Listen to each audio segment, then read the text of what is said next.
Bonjour ou bonsoir, mes chers compatriotes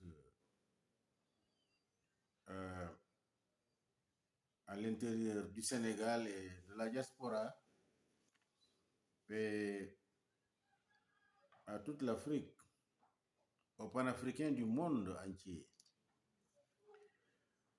C'est moi, Lamine Sissé, qui vous revient aujourd'hui, n'est-ce pas, ce 12 janvier 2023 pour échanger avec vous. Échanger sur problèmes d'actualité qui concernent le Sénégal et l'Afrique. Aujourd'hui, je voudrais parler de la sortie de Sonko, Ousmane Sonko, sur RFI et France 24, et également parler du Mali, le chronogramme qui est sorti et la nouvelle constitution qui va être proposée au peuple malien et tout le tollé que cela a suivi par certains groupes de l'opposition malienne. Alors, je crois que il ne faut pas créer la polémique là où il n'y a pas de polémique. J'ai constaté à la sortie du président Ousmane Sonko la semaine dernière sur RFI et France 24, notre sœur Nathalie Yamb et notre frère Kémy Seba sont sortis à la suite de la sortie de Sonko pour montrer leur point de convergence et leur point de divergence. Moi, je crois que cela va de la vitalité du combat que nous menons tous pour la souveraineté africaine, d'une manière globale. Mais je crois que, à mon humble avis, ils ont dit l'essentiel, mais ils ne sont pas allés dans le sens, dans le contexte de cette communication que Sonko avait faite sur cette chaîne qui appartient à la France.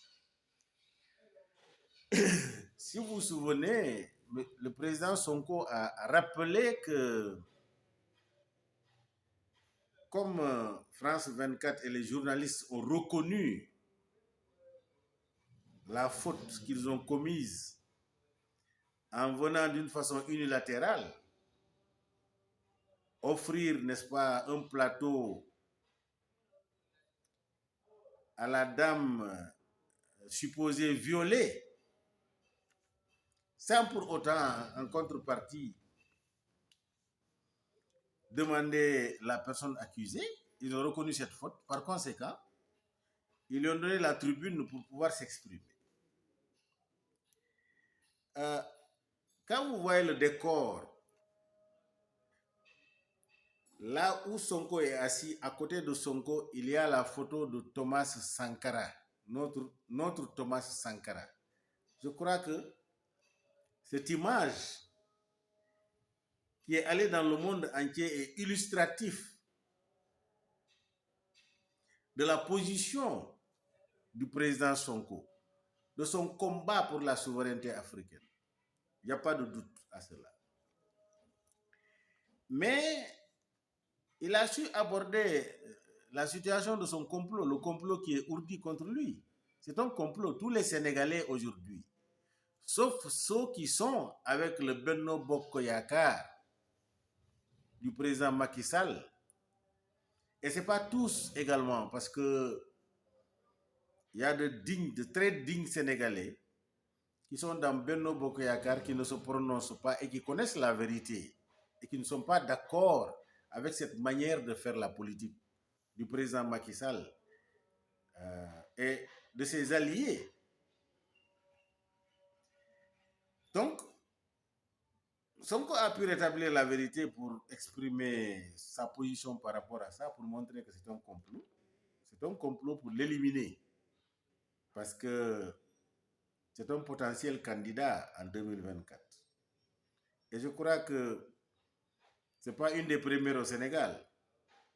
Macky Sall est un habitué des faits. Puisque le président Macky Sall a peur d'aller à la compétition d'une façon loyale. Et ce qu'il a fait, si le président Wade l'avait fait en son temps, lui, il n'allait pas être président de la République. Mais le président Abdoulaye Wade, un gentleman, un démocrate, a laissé la compétition libre. Au premier tour, Macky Sall avait que 25%. Il est sorti avec 65% au deuxième tour. C'est parce que ce sont les autres coalitions qui lui ont permis de gagner les élections. C'est ça la vérité. Mais depuis lors, quand il est assis, il a amené la loi sur le parrainage pour éliminer les candidats qu'il veut lui. Une loi qui n'est pas consensuelle et dont le contrôle appartient, dont le contrôle est fait par le ministre de l'Intérieur, qui est organisateur de l'élection, qui est dans le camp, dans le parti de Benno Bokoyakar, de Macky Sall, avec leurs juges. Donc, ils éliminent des candidats. Mais avant de faire cela, il a éliminé Khalifa Sall, qui était le maire de Dakar, en le destituant de son poste de maire, en le destituant également de son poste de député à l'Assemblée nationale, parce que c'est un potentiel candidat. Avant de faire cela, il a fait exiler Karim Wade, qui fut un potentiel candidat en 2019 contre lui. Et ça, c'est au su, au vu de la France et de l'Europe, de l'Union européenne, des États-Unis. Ils le savent. Parce que quand vous faites l'affaire de la Banque mondiale, du FMI, vous faites l'affaire de ces Occidentaux, vous travaillez pour eux, quelle que soit votre attitude au sommet de l'État, ils ferment les yeux. C'est comme ça ils sont. Alors donc, la sortie de Sonko, il faut le situer sous cet angle-là. Mais, Kémy Séba, dans votre communication, vous avez souvent dit, on n'est pas pour une Russie qui fait comme la France. On n'est même pas pour une France qui continue de faire ce qu'il fait. Donc, l'Afrique doit choisir ses relations selon ses intérêts. C'est ce que vous avez dit. Vous avez toujours dit Kémy Séba. Et cette Russie-là, vous avez dit quand il changera d'attitude, il faut faire attention à cette Russie même. Vous l'avez dit. Une de vos sorties au Burkina Faso, au Mali. Mais c'est ce que Sonko a dit. Il ne suffit pas de remplacer la Russie par la France. C'est de travailler dans un partenariat gagnant-gagnant. Si la France change d'attitude aujourd'hui, l'État français, parce qu'on n'a rien contre la France. Vous, Kémy Séba même, vous avez la nationalité française. Et le peuple français vous soutient. Urgence panafricaine. Les plus grands cotisants de l'Église, mais c'est les Français. Ils cotisent, ils participent. Parce que c'est des panafricains, ils sont des panafricains. Ils veulent la cause juste, la gouvernance mondiale équilibrée. C'est ce qu'ils demandent. Donc, il ne s'agit pas d'aller contre la France. Il s'agit d'aller contre un système de domination. Et il faut briser la chaîne de ce système-là. Dans un partenariat. Mais c'est ce que Sonko a dit. Et c'est ce que le monsieur Ousmane Sonko a toujours dit. Et vous voulez qu'il se mette peut-être à RFI, à France Inter, en vociférant, en criant? Non, il n'a pas besoin de ça. Il a besoin de dire juste ce qu'il a besoin de dire. Alors, c'est vrai. Il y a, par exemple, une partie où, peut-être moi, personnellement, j'aurais conseillé à Sonko de mieux expliquer cela, parce qu'en fait, je ne vois pas ni au Mali, ni au Burkina Faso, ni en Centrafrique, où le peuple est euphorique. Non. Ce sont les réalités du terrain qui rendent le peuple euphorique. Au Mali, qu'est-ce qui s'est passé au Mali? Parce que quand on ne peut pas faire un parallèle entre la France et la Russie, ce n'est pas possible. Ils sont perpendiculaires. La France est esclavagiste, la France est colonisateur. Ça fait plus de 4 siècles. Nous sommes dans la domination française. La Russie a colonisé quel pays? Aucun pays, la Russie en Afrique, que la Russie a colonisé. Au contraire, la Russie a contribué à la guerre de libération des peuples. Je prendrai la Guinée-Bissau avec Amilcar Cabral. Je prendrai l'Angola. Je prendrai, comment dirais-je, avec Dos Santos. Je prendrai le Zimbabwe avec notre patriarche Mugabe. Je prendrai beaucoup d'exemples où ce Poutine même venait former les Africains à la guérilla pour libérer leur pays. Mais la France n'a fait que sucer le sang des Africains. C'est ça la réalité. Donc, si la France ne veut pas être remplacée, excusez-moi, par d'autres puissances qui amènent des offres, d'autres offres programmatiques, d'autres offres de coopération, mais qu'elle change de comportement. Que l'État français change de comportement. Que l'État français comprenne que le peuple africain, surtout la jeunesse africaine, est dans une dynamique de révolution mentale. Elle veut avoir sa souveraineté, elle veut que ses ressources restent dans son pays, dans un partenariat où les autres gagnent, mais la grande majorité, nous gagnons.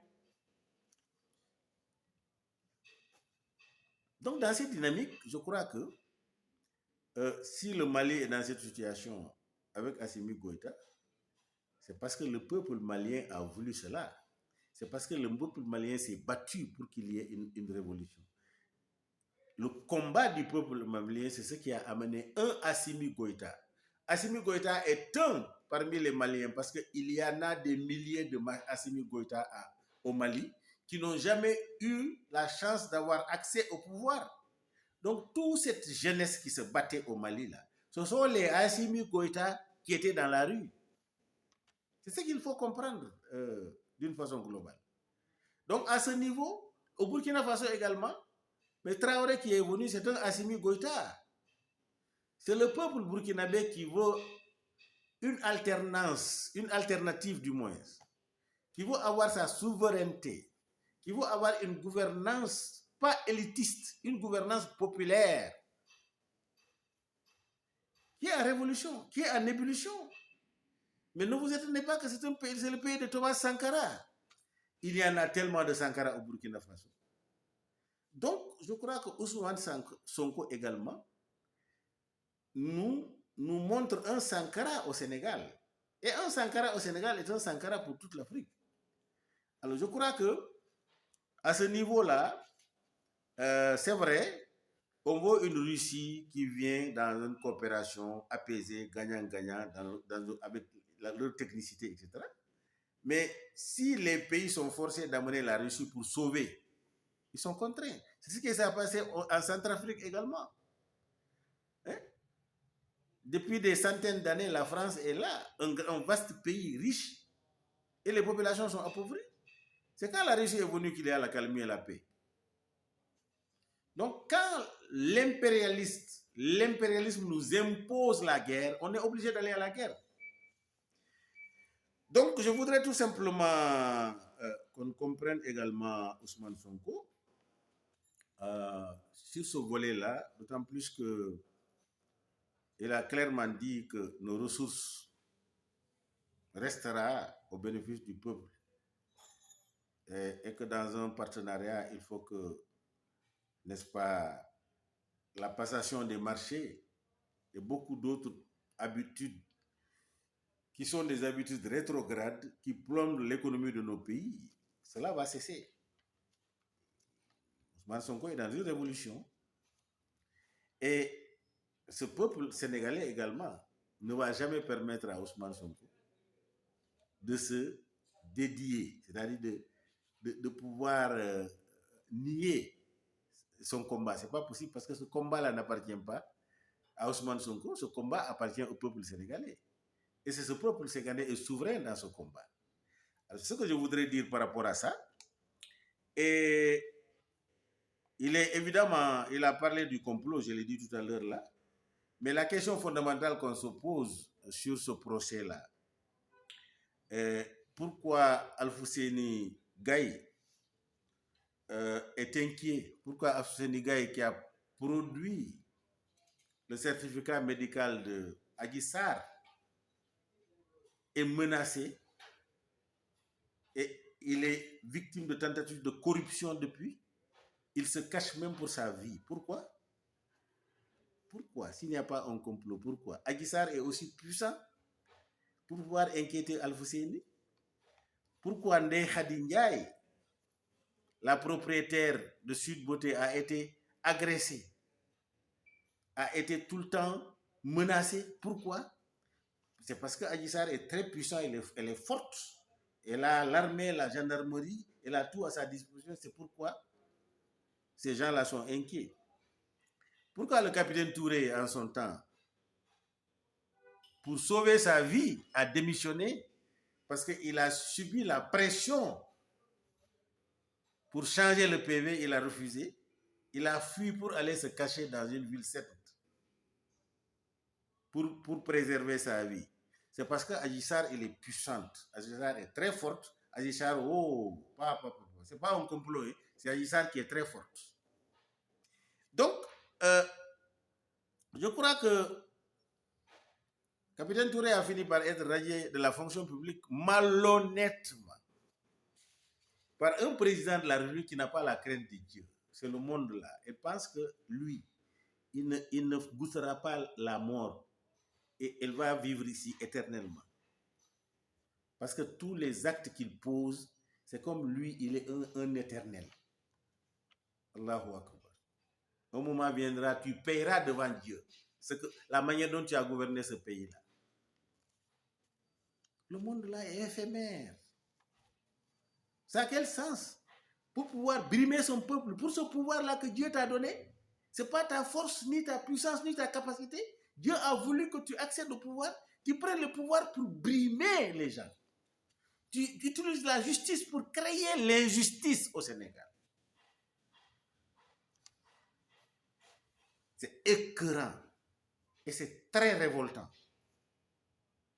Alors donc, Sonko est innocent. Hein? Je voudrais que l'opinion internationale et tout le monde le comprenne. Sonko est totalement innocent. C'est un montage grotesque. Aujourd'hui, si Sonko appelle Macky Sall et lui dit « Bon, écoute, je laisse la politique, je soutiens ta candidature », tout le dossier là va être fermé tout de suite. Ils vont fermer. Alors, c'est-à-dire les policiers qui vendent du zèle, les autorités judiciaires, les autorités de la défense et de la sécurité, les autorités judiciaires, que ce soit procureur ou juge, wallahi, vous allez répondre devant Dieu. Et vous allez le payer cash ici, là, même tout de suite là. Si dans ce dossier-là, vous ne dites pas la vérité, vous allez le payer cash ici-bas, bientôt, tout de suite même. C'est moi qui vous le dis. Vous allez payer très cher. Dans votre chair, dans votre vie, et votre famille va payer très cher. Ça, c'est clair et net. Ce qui vous suivra, vous allez même être étonné, parce que c'est la puissance du monde, c'est la puissance des populations qui va vous anéantir. Alors, donc, nous avons vu également, pour la deuxième partie au Mali, Assimi Goïta, qui a participé, n'est-ce pas, aux opérations les plus dangereuses au Mali pour sauver le peuple malien, qui a donné sa vie pour ce peuple pendant des dizaines d'années, qui a même été pris en otage par les djihadistes. c'est lui qui connaît profondément les causes de cette insécurité en Afrique. Alors donc, quand il est venu au pouvoir, il a donné de l'espoir par les actes qu'il pose. Il a donné de l'espoir en allant vers la souveraineté du Mali, en montrant à la face du monde que c'est la France qui est en train de détruire le Mali, en récupérant des territoires, en créant des conditions de vie au Mali, malgré les sanctions illégitimes et illégales. Assimi Goïta a montré que le patriotisme, ce n'est pas dans le verbe, c'est par les actions. Donc, cet homme-là s'est engagé pour une transition. Et dans cet engagement, il fallait une constitution, une nouvelle constitution au Mali. Après une consultation populaire, c'est dans l'ordre normal des choses, la transition doit créer une constitution qui va être soumise au référendum au peuple malien pour que désormais, parce que la constitution actuelle est un des facteurs de l'instabilité sociopolitique au Mali. Il faut des institutions indépendantes, fortes, transparentes, pour que le problème d'organiser des élections au Mali ne soit plus un problème. Et si le gouvernement Assimi Goïta va dans ce sens-là, une certaine opposition néocolonialiste, depuis le début, est en train de mettre le bâton dans les roues de la transition. Et à ce niveau également, ils disent qu'ils n'ont pas besoin. Cette position dit qu'elle n'a pas besoin d'une nouvelle constitution. L'ancienne constitution, elle est bonne. Allons-y aux élections. Donc, leur problème au Mali, eux, ils l'ont résumé à l'élection. Je voudrais demander à cette opposition-là, quand on divisait le Mali, là, vous étiez où? Moi, je sais là où vous étiez.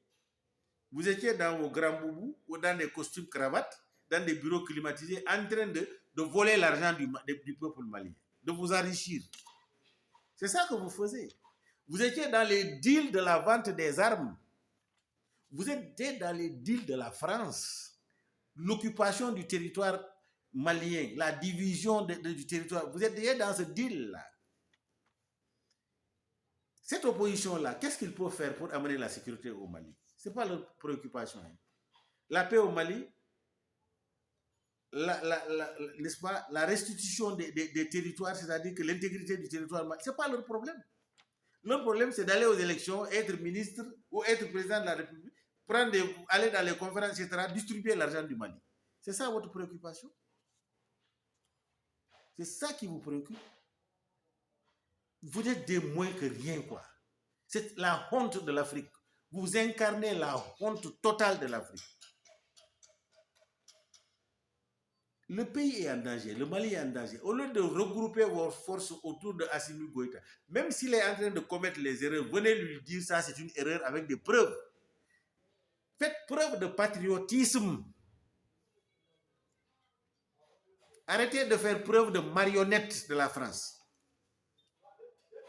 Je ne parle pas de toute l'opposition, hein, parce qu'il y a une opposition crédible, consensuelle, qui travaille à amener le Mali vers la paix.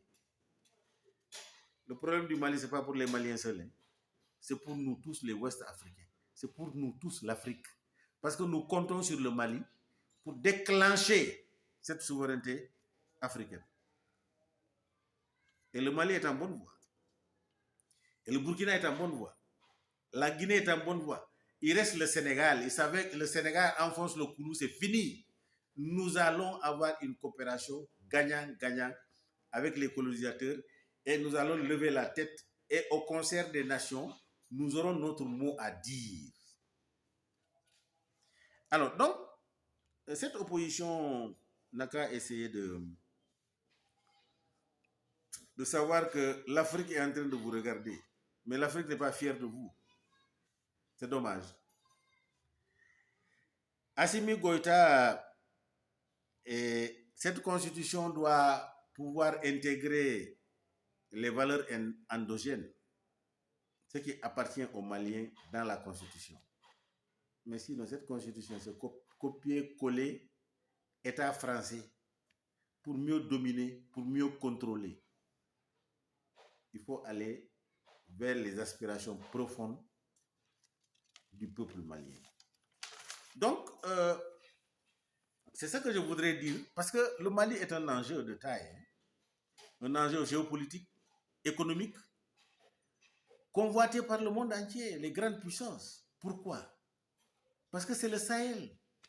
L'avenir du monde se joue au Sahel. Les Maliens, c'est vous qui avez la clé du monde, vous vous amusez.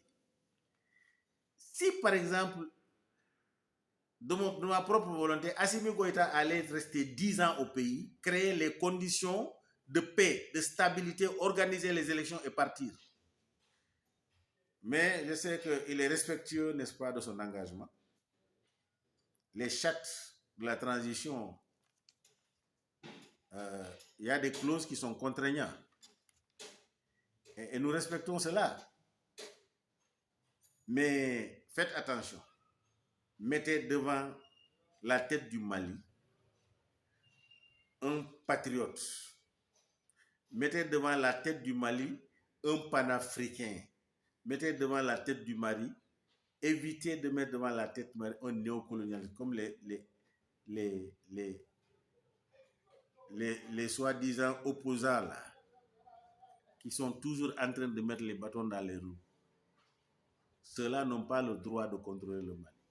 Parce que une fois qu'ils prendront le pouvoir, ils vont créer encore les causes de notre coup d'État. C'est ça qu'il faut éviter. Nous voulons aujourd'hui que le Mali avance vers la stabilité, vers la paix, vers la démocratie, vers la sécurisation de son territoire, vers un partenariat gagnant-gagnant pour qu'au moins le peuple malien et africain puisse jouir de ses ressources. Je vous remercie de votre aimable attention.